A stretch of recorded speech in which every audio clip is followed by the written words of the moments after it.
أما بعد فأعوذ بالله من الشيطان الرجيم بسم الله الرحمن الرحيم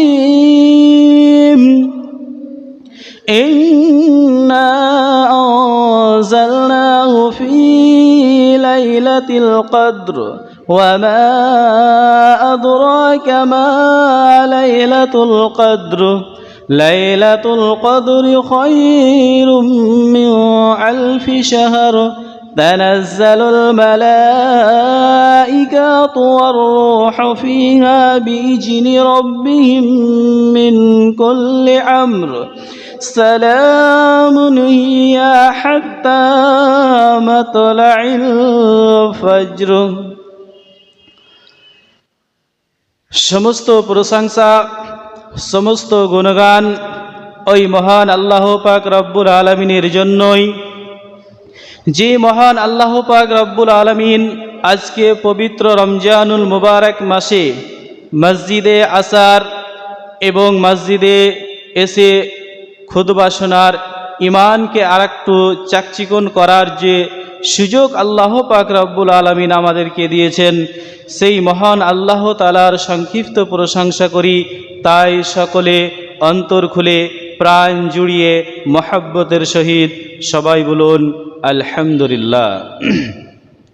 তারপরে তিনার প্রেরিত রাসূল নবী কুলে শিরোমণি বিপ্লবী নেতা নবী মুহাম্মদ মুস্তাফা, সকলে বলুন সাল্লাল্লাহু তাআলা আলাইহি ওয়াসাল্লাম। তিনার প্রতি লাখো কোটি দ্রুদ ও সালাম অবতীর্ণ হোক। আল্লাহুম্মা সাল্লি আলাইহি আল্লাহুম্মা বারিক আলাইহি। আজকে পবিত্র রমজানুল মুবারক মাসের আমরা 20 রোজা অর্থাৎ 20 রোজা আজকে আমরা আছি, এবং আমাদের সামনে বিশেষ করে আজকে মাগরিবের আজান হয়ে যাওয়ার পর থেকে আমরা 21শে রমজান অর্থাৎ 21 তারিখ আমরা পড়ে যাব, চলে আসবে। অতএব সামনে আমাদের শেষ যে 10 দিন রয়েছে রমজানুল মুবারক মাসের, সেই শেষের 10 দিন খুব গুরুত্বপূর্ণ সেই দিনগুলি হচ্ছে খুব গুরুত্বপূর্ণ। অতএব এবং শেষ 10 দিনে আরও কিছু বিশেষ আমল আমাদের রয়েছে, সেইগুলোকে বাড়িয়ে দিতে হবে। যেমন রয়েছে লাইলাতুল কদর অর্থাৎ শাবে কদর, তারপরে রয়েছে আপনার ইতিকাফ, তারপরে আরও ইত্যাদি আমল যে রয়েছে, সেই আমলগুলো আমাদেরকে আরও বেশি বেশি করে করতে হবে। এখন আমি আপনাদের সামনে এই শাবে কদর এই সম্পর্কে কিছু আগে কথা বলে নিই। আল্লাহ পাক রব্বুল আলামিন তিনার নবী মুহাম্মদ সাল্লাল্লাহু আলাইহি ওয়াসাল্লাম, তিনি একদিন সাহাবা ইকরামদের সামনে বর্ণনা করছেন, ও আমার সাহাবা ইকরামেরা,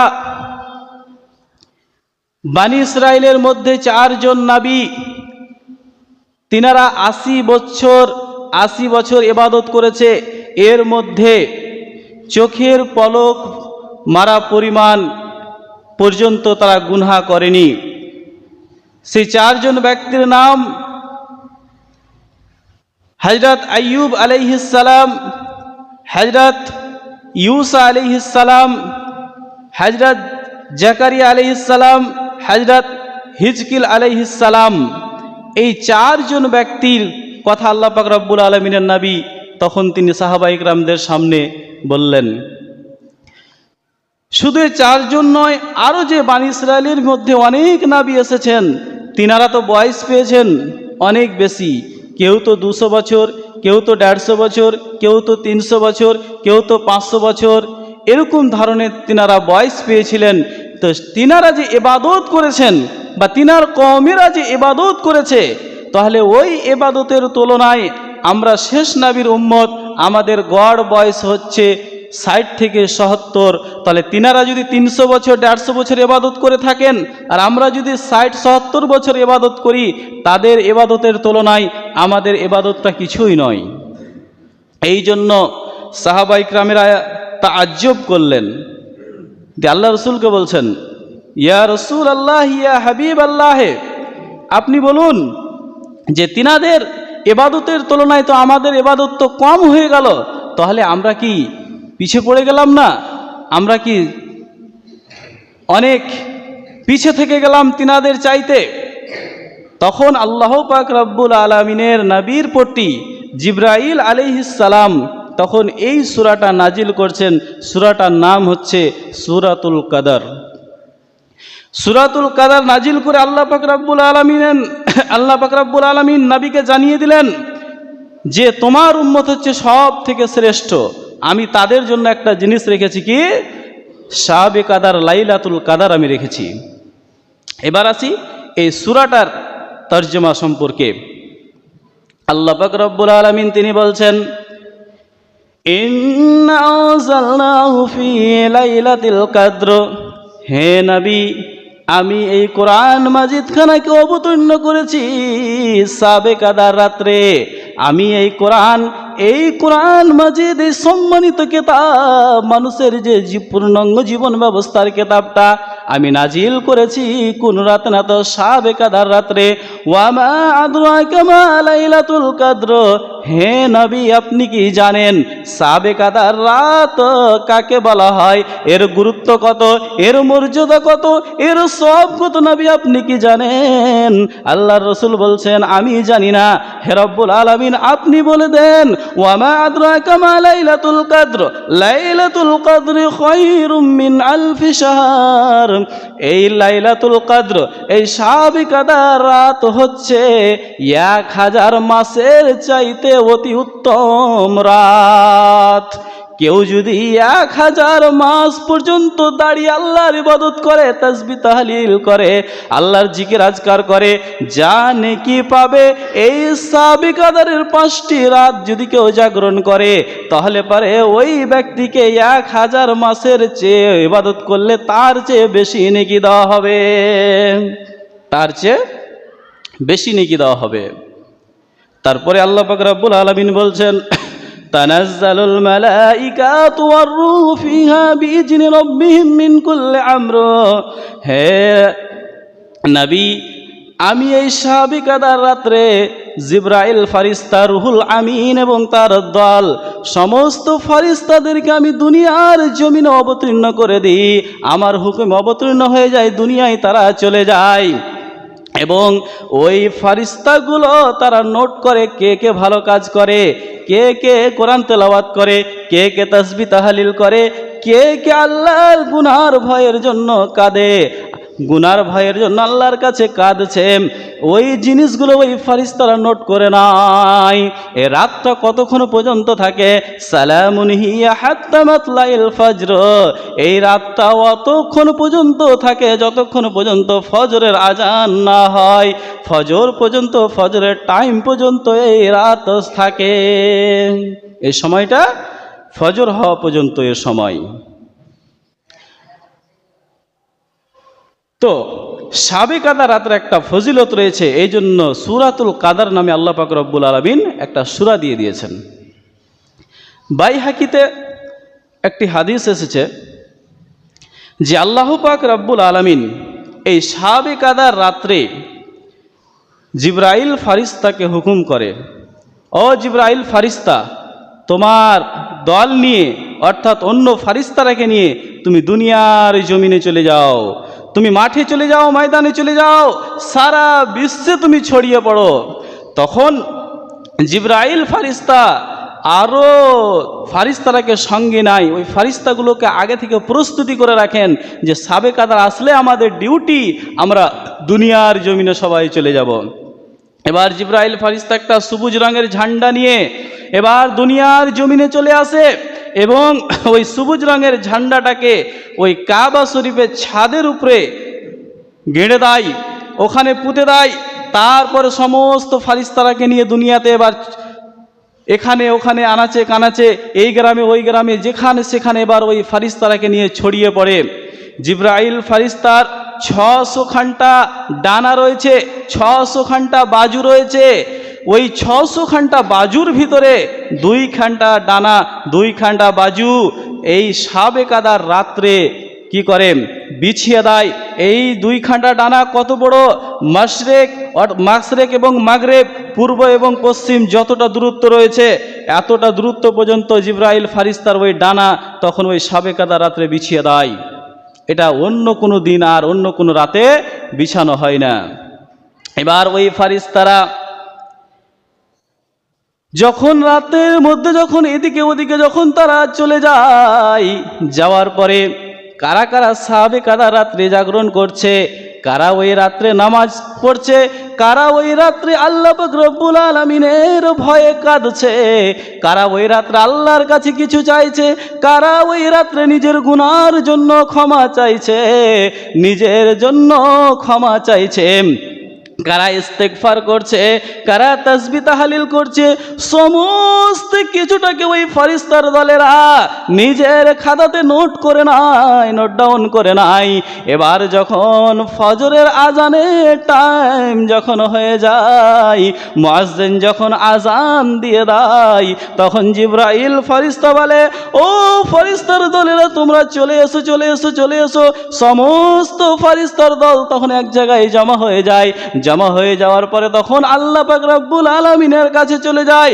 আল্লাহ পাক রব্বুল আলামিনকে বলেন, হে রব্বুল আলামিন, তোমার অমুক গ্রামের অমুক বান্দাটা ইবাদত করেছে, তোমার অমুক গ্রামের অমুক বান্দাটা এই কাজ করেছে, কে নামাজ পড়েছে, কে রোজা রেখেছে, কে তাসবিহ তাহলিল করেছে, কে কোরআন তেলাওয়াত করেছে, সমস্ত কিছুটাকে আল্লাহ পাক রব্বুল আলামিনের সামনে উপস্থাপন করে দেয়। দেওয়ার পরে আল্লাহ পাক রব্বুল আলামিনকে বলেন, হে রব্বুল আলামিন, এদের সঙ্গে আপনি কি সুলুক করবেন, কি ব্যবহার করবেন? আল্লাহ পাক রব্বুল আলামিন বলেন, তোমরা সাক্ষী থেকো ফেরেশতার দলেরা, আমি রহমতের নজরের দিকে তাকিয়ে আমি তাদেরকে মাফ করে দিলাম, তাদেরকে আমি ক্ষমা করে দিলাম। আমাদের নবী বিশ্ব নবী মুহাম্মদ সাল্লাল্লাহু আলাইহি ওয়াসাল্লাম তিনি বলেন, সেই দিন সমস্ত সাহাবে কাদা রাত্রি জাগরণকারী ব্যক্তিরা ক্ষমা পেয়ে যায়, কিন্তু 4 শ্রেণীর ব্যক্তি সেই দিনও ক্ষমা পায় না।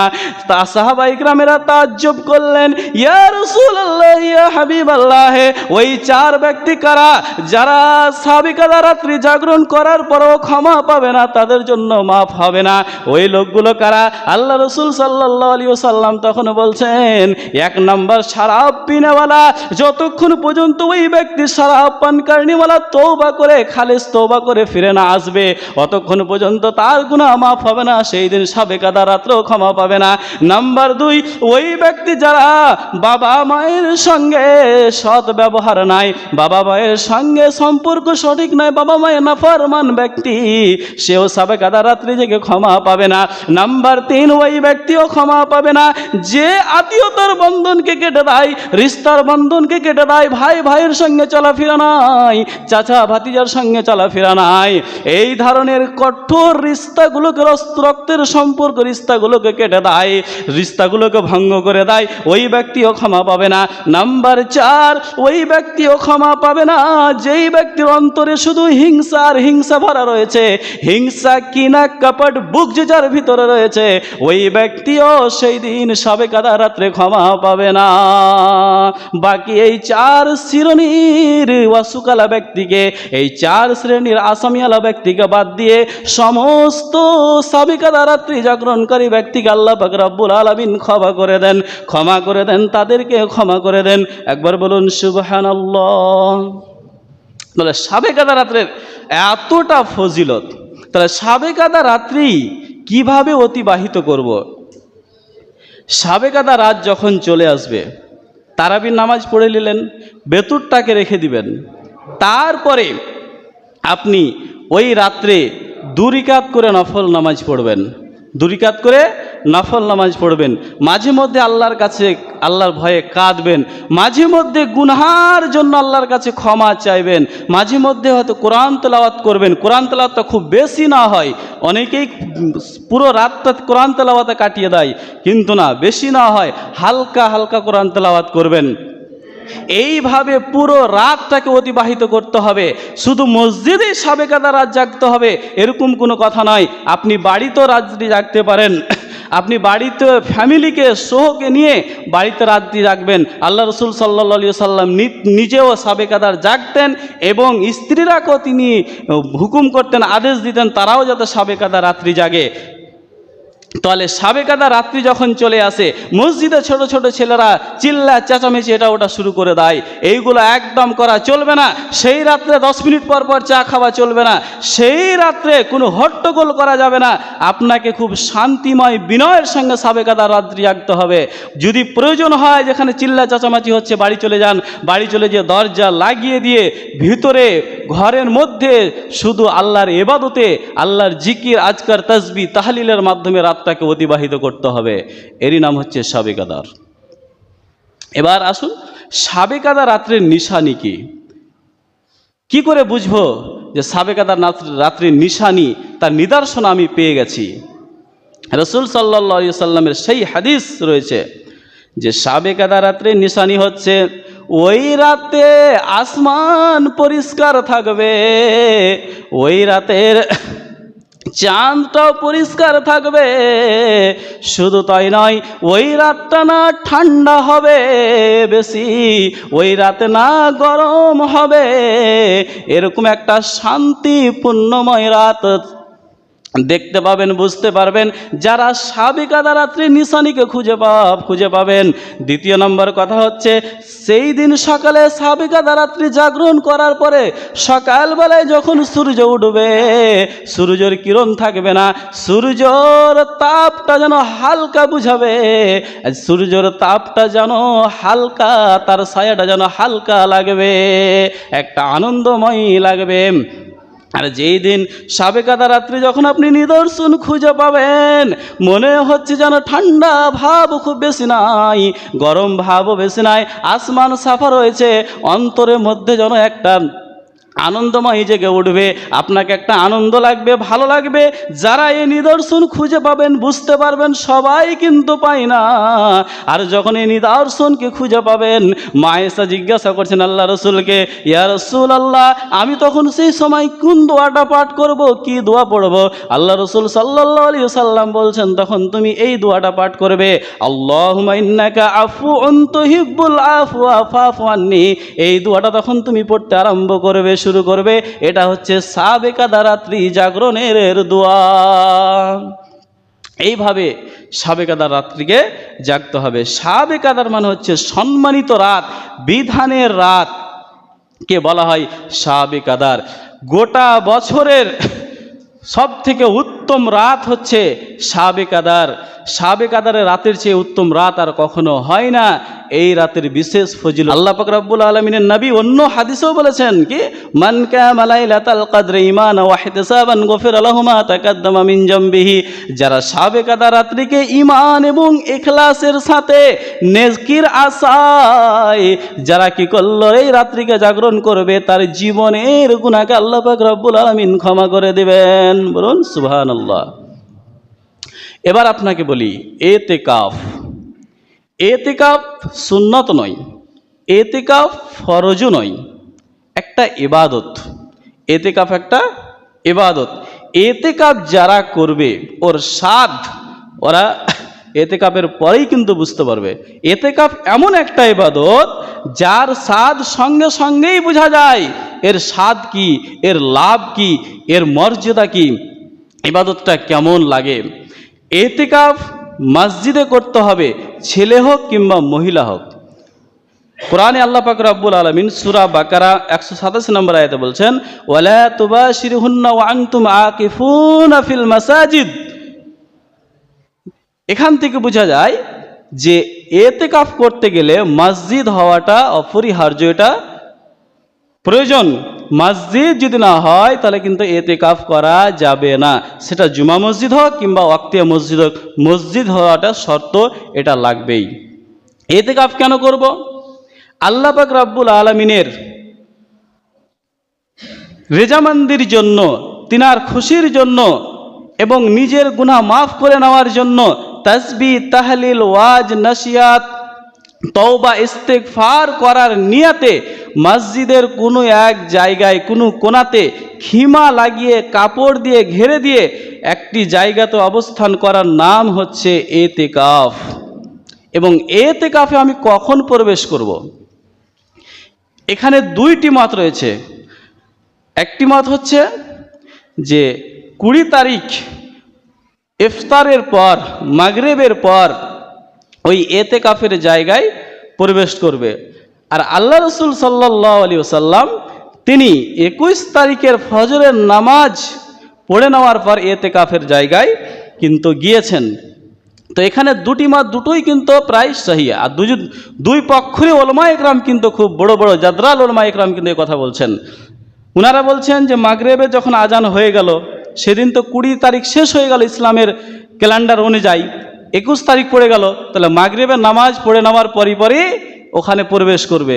কিন্তু রাসূল সাল্লাল্লাহু আলাইহি ওয়াসাল্লাম তিনি 21 তারিখের ফজরের নামাজ পড়ে নেওয়ার পর কিন্তু এতেকাফের জায়গায় অবস্থান করেছেন। তো আপনি মাগরিবের নামাজ পড়ে নেওয়ার পরেও বাড়ি থেকে এসে সব কিছু ব্যাটিংপত্র বেঁধে নিয়ে, বই, কোরআন মাজিদ, হাদিস গ্রন্থ A to Z নিয়ে এসে প্রস্তুতি নিয়ে আপনি চলে আসতে পারেন, কিংবা ফজরের নামাজ পড়ে নেওয়ার পরে এতেকাফের জায়গায় যেতে পারেন। দুটোই মত সহি। এতেকাফ যদি কেউ করে, বাইহাকি একটি হাদিস রয়েছে যে রাসূল সাল্লাল্লাহু আলাইহি ওয়াসাল্লাম তিনি বলছেন, কোনো মানুষ যদি এতেকাফ করে, তে এতেকাফ করলে পারে ওই ব্যক্তিকে 2টা হজ করার সমান আর 2টা উমরা করার সমান তাকে নেকি দেওয়া হবে, তাকে সব দেওয়া হবে, তার আমল নামায় নেকি লিখে দেওয়া হবে। একবার বলুন সুবহানাল্লাহ। তাহলে এতেকাফের ফজিলত কত! আগেকার লোক এতেকাফ করতো, দেখেছি চোখে, কিন্তু এখন সেরকম দেখা যায় না, এতেকাফ করার লোক নেই। রাসূল সাল্লাল্লাহু আলাইহি ওয়াসাল্লাম তিনি অনেকবার এতেকাফ করেছিলেন। একবার রমজানে তিনার এতেকাফ ছুটে গিয়েছিলেন, এই জন্য শাওয়াল মাসে তিনি আবার 10 দিন এতেকাফ করেছিলেন কাজা হিসাবে। রাসূল সাল্লাল্লাহু আলাইহি ওয়াসাল্লামের মৃত্যু হয়ে যাওয়ার পরে তিনার স্ত্রীরা এতেকাফ করতেন, তিনার স্ত্রীরাও এতেকাফ করেছেন মসজিদে। তাহলে মহিলারা যদি মসজিদে এতেকাফ তিনারাকেও করতে হবে, তাহলে ওরকম ব্যবস্থা হতে হবে, ওরকম জায়গা হতে হবে, এমন যে ব্যবস্থা হতে হবে যে মহিলারাকে দেখতে না পায় পুরুষেরা তো হবে। আমাদের যে সিস্টেম এখানে কিন্তু এভাবে হবে না। তো যাই হোক, তো এতেকাফ বসে যাওয়ার পরে 6টি কারণ রয়েছে এতেকাফ ভঙ্গ হয়ে যাওয়ার। তার মধ্যে আমি 3টা কারণ বলছি। 1 নম্বর কারণ, এতেকাফে যখন মানুষ প্রবেশ করে নেবে, এতেকাফে প্রবেশ করে নেওয়ার পরে ওই ব্যক্তি বাইরে যেতে পাবে না, কারোর সঙ্গে গল্প করতে পাবে না, কোনো কাজের জন্য বাইরে যেতে পাবে না। বাইরে যেতে পাবে অতটা অনুমতি রয়েছে, পেশাব পায়খানা করার জন্য বাইরে যেতে পাবে, গোসল করার জন্য মসজিদ থেকে বাইরে যেতে পাবে, টিউবওয়েলের কাছে যেতে পাবে, কিন্তু এই 3টা কাজ বাদ দিয়ে অন্য কোনো কাজের জন্য বাইরে যেতে পাবে না। আর একটা অনুমতি রয়েছে, যেই জায়গাতে এতেকাফ করছে যদি ওটা জুমা মসজিদ না হয়, অন্য জায়গাতে জুমা মসজিদ রয়েছে, তাহলে ওই জুমার নামাজটা বাইরে গিয়ে পড়তে পাবে। এই কাজ ছাড়া অন্য কোনো কাজের জন্য মসজিদ থেকে বাইরে যেতে পাবে না। টাইম যখন হবে বাড়ির কোনো লোকজন এসে খাবার দিয়ে চলে যাবে, কিন্তু অন্য আর কাজের জন্য বাইরে যেতে পাবে না। যদি ও কারণে বাইরে চলে যায় তাহলে তার এতেকাফ ভঙ্গ হয়ে যাবে, এতেকাফ হবে না। নাম্বার 2, ওই ব্যক্তির মধ্যে যাতে কোনো প্রকারের শিরিকের কাজ না হয়। যদি সেই ব্যক্তি শিরিকের কাজ করে ফেলে, এবার মসজিদে এতেকাফ করছে আর গায়রুল্লাহর নামে কিছু করছে, এরকম কাজ যদি করে তাহলে তার এতেকাফ হবে না, এতেকাফ ভঙ্গ হয়ে যাবে। নাম্বার 3, ওই ব্যক্তি যেন মুবাশিরাত না হয়, স্বামী স্ত্রীর মধ্যে যাতে মিলন না ঘটে যায়, এরকম কন্ডিশন যাতে না হয়। স্ত্রী খাবার দিতে আসলে আসতে পাবে, কিন্তু ওর সঙ্গে কোনো আলঙ্গন করা যাবে না, ওই খাবারটা রেখে দিয়েই চলে যাবে। মানে স্বামী স্ত্রীর মধ্যে কোনো প্রকারের যাতে সম্পর্ক মিলন না হয়ে যায়। যদি ঘটনা হয়ে যায় তাহলে পরে কি হবে? এতেকাফ ভঙ্গ হয়ে যাবে। তাহলে 21 তারিখের মাগরিবের পর এতেকাফে ঢুকবে, কিংবা ফজরের নামাজ পড়ার পর ঢুকে যাবে। আর এতেকাফ থেকে বের হবে যখন চাঁদ উঠে যাওয়ার খবর সে শুনবে। সঠিক খবর যখন হয়ে যাবে যে চাঁদ উঠে গেছে, ঈদের আগামীকালকে ঈদ হবে, খবর খবর যখন সঠিক পেয়ে যাবে তখন ইতিকাফের জায়গা থেকে বের হয়ে বাড়ি যাবে। আর এই 10 দিন কোরআন তেলাওয়াত করবে, যখন তখন নফল নামাজ পড়বে, আল্লাহর কাছে কাঁদবে, মানুষকে পারলে ওয়াজ নসিহত করবে, মানুষের সাথে ওয়াজ নসিহত, দিনের জ্ঞান ছাড়া অন্য কোনো কথা যাতে না বলে, দুনিয়াবি কথা যাতে সে আলোচনা না করে, এইভাবে 10টি রাত এবং দিন তাকে অতিবাহিত করবে। এতে কাফে ঢুকে যাওয়ার পরে সব সময় ঘুম পাড়লে হবে না, যেই রকম মানুষ ঘুম পাড়ে যতটা প্রয়োজন অতটা ঘুম পাড়তে হবে, বাকি টাইমটা শুধু আল্লাহর জিকির আজকার ইবাদতেই কাটাতে হবে। এই কি বলা হয় ইতিকাফ। আশা করি ক্লিয়ার হয়ে গেছে কাজ। এবার আসি জাকাতুল ফিত্র। সময় হয়ে গেছে, একটু ধৈর্য ধরুন। তো জাকাতুল ফিত্র, যেটা আমরা ফিতরা বলি, ফিতরা কেন দেব? ফিতরা দেওয়া কিন্তু ফরজ। যারা রোজা করছেন তারাকেও ফিতরা লাগবে, যারা রোজা করবেন না তারাকেও ফিতরা দিতে হবে। কেন? রসুল সাল্লাল্লাহু আলাইহি সাল্লাম তিনি বলছেন, ফরাজা রাসূলুল্লাহ সাল্লাল্লাহু আলাইহি ওয়াসাল্লাম জাকাতুল ফিত্র আত-তুহুরু লিস-সাইমি মিনাল লাগবি ওয়ার-রাফসি ওয়া তুআমাতান লিল-মাসাকিন। রাসূল সাল্লাল্লাহু আলাইহি ওয়াসাল্লাম তিনি বলেন, যাকাতুল ফিত্র হচ্ছে ওয়াজিব, এটা প্রত্যেক মানুষকেই যাকাতুল ফিত্র আদায় করতে হবে। কেন আদায় করতে হবে? 2টা কারণে। একটা কারণ হচ্ছে তুহুরাতান লিস-সাইমি, তোমার রোজাটাকে পবিত্র করার জন্য। মানুষ রমজান মাসে সিয়াম পালন করে, এর মধ্যেও কোনো প্রকারের ভুল হয়ে যায়, কোনো প্রকারের হয়তো ছোটো মোটো গুনাহ হয়ে যেতে পারে, হবে। এই ছোটো মোটো জিনিসগুলোকে আল্লাহ মাফ করে দেওয়ার জন্য এই জাকাতুল ফিত্র দিতে বলছেন। তুমি জাকাতুল ফিত্র দিয়ে দাও, তোমার রোজা, তোমার তারাবি, তোমার নামাজকে একদম শুদ্ধ করে নাও, পাক করে নাও, পবিত্র করে নাও। আর 2 নম্বর কারণ হচ্ছে তুআমাতাল লিল মাসাকিন, যে এটা হচ্ছে মিসকিনদের জন্য খাওয়ার। তো যারা রোজা রাখবে না তাদের কিন্তু তুআমাতাল লিল মাসাকিন, মিসকিনদের এটা খাওয়ার। এই কন্ডিশনের কারণে বেরোজাদারও তাদেরকেও জাকাতুল ফিত্র দিতে হবে, এটা কোনো ছাড় নেই। আল্লাহ রাসূল সাল্লাল্লাহু আলাইহি ওয়াসাল্লাম তিনি আরো বলেছেন, সাদকাতুল ফিত্রে ওয়াজিবাতুন আলা কুল্লি মুসলিমিন, হে পৃথিবীর মানুষ, তোমাদের মুসলমানদের প্রতি, প্রত্যেক ব্যক্তির প্রতি জাকাতুল ফিত্র ওয়াজিব দিতেই হবে, এটা ফরজ, তোমাদেরকে আদায় করতে হবে। জাকারিন সে ছেলে হোক, আও উনসা সে মেয়ে হোক, আও হুররিন সে গোলাম হোক, আও কাবিরিন আও সাগিরিন সে ছোট হোক বড় হোক, যাই হোক না কেন, 1 দিনের হোক, 2 দিনের হোক, 5 মাসের হোক, ছোট বড় কোনো এখানে পার্থক্য নাই, সবারই পক্ষ থেকে জাকাতুল ফিত্র দিতে হবে। হিসাব করে সবারই পক্ষ থেকে জাকাতুল ফিত্র আদায় করতে হবে, এখানে কোনো প্রকারে কিন্তু ছাড় নেই। আল্লাহ পাক রব্বুল আলামিনের নবী কি করতেন? এলান করতে বলতেন, একজন সাহাবাকে পাঠিয়ে দিতেন, যাও আনাচে কানাচে গালিতে গ্রামে এলান করে দাও, তোমরা জাকাতুল ফিত্র আদায় করো, তোমরা জাকাতুল ফিত্র আদায় করো।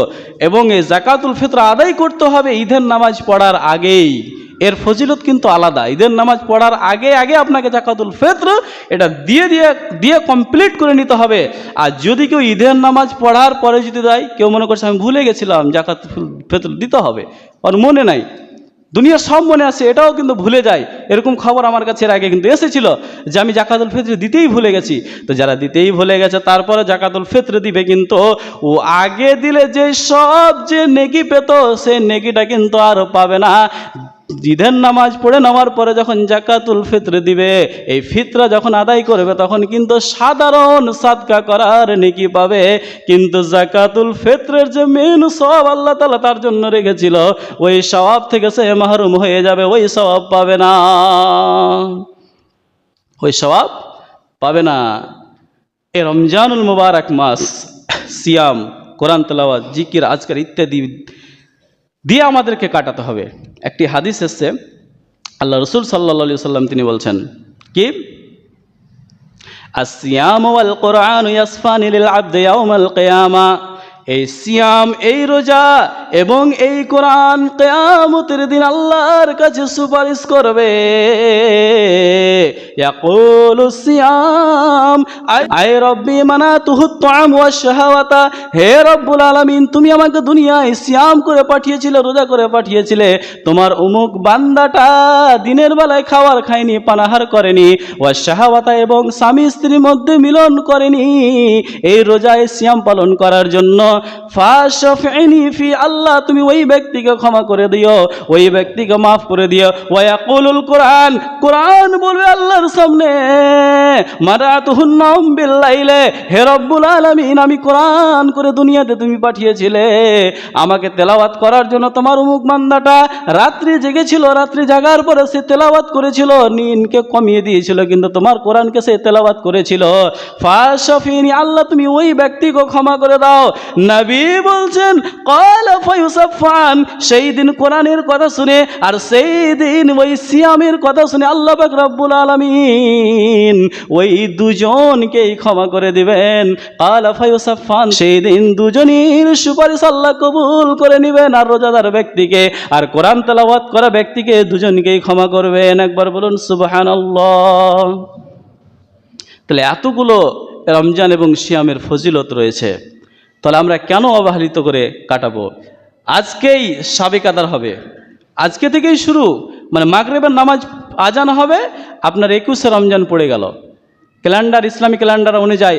আজ তো যাই হোক, আল্লাহ পাক রব্বুল আলমিনের কাছে শেষে দোয়া করি, হে রব্বুল আলমিন যাতে আমরা এই শাবে কাদা রাত্রিকে জাগরণ করতে পারি এবং জাকাতুল ফিতর আদায় করতে পারি, কোরআন তেলাওয়াত করতে পারি কিংবা শুনতে পারি, এবং এই বাকি 10 দিন আমরা আমলের সহিত কাটাতে পারি।